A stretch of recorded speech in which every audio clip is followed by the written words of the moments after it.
You and Antony Blinken and Victoria Nuland and Jake Sullivan and the rest of the warmongering neocons at the heart of government here in Washington, along with the vassal states in NATO, are the principal provocateurs that I mentioned.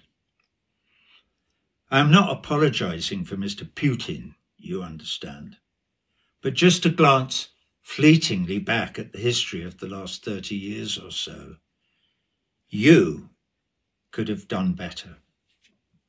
You could have followed President Gorbachev's lead in 1989.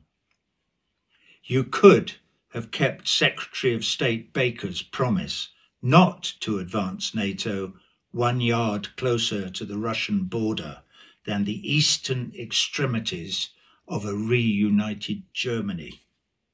You could have responded to President Putin's overtures in his famous 10th of February 2007 speech at the Security Conference in Munich, and shepherded us all towards a much, much safer Europe. Or, in 2008, you could have chosen not to expand NATO eastwards. Or, in 2014, you could have refrained from engineering the illegal Maidan coup d'etat in Ukraine. Or, in 2019, you could have supported the Minsk Accords. Now we're told by Angela Merkel they were just a ruse to buy time to arm Ukraine for the war that you were engineering.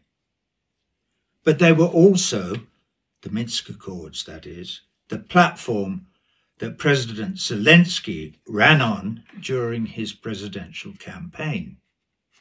Well, you fooled me, President Selenskij. I thought you meant all that stuff about ending the civil war in the Donbass and giving Russia, your neighbor, some security assurances. I thought you were coming to your senses. Not a bit of it. In 2022, February, March and April, you could have told Boris Johnson not to fly to Kiev to scupper the peace negotiations, but you chose not to. And then, in September 2022, according to world-renowned investigative reporter Seymour Hersh, you blew up the Nord Stream 2 pipeline. If that turns out to be true, a blatant act of war and an extreme act of global terrorism, releasing, as it did, 300,000 tons of methane into the atmosphere over the Baltic Sea.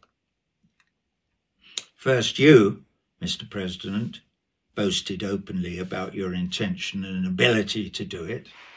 And then recently, Victoria Nuland boasts about how pleased she is that it's a, quote, hunk of junk at the bottom of the sea. And Antony Blinken boasts how perfectly its destruction suits the US imperial agenda.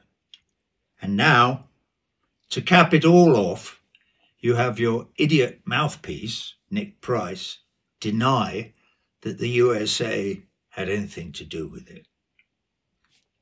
We have heard no statement from you, Mr. President. There is no mainstream media coverage. I guess you and the mainstream media think Sy Hersh's piece and the mysterious exploding pipeline is just of no interest to the people. Enough is enough. We demand change. Do the right thing. Implement a ceasefire in Ukraine today.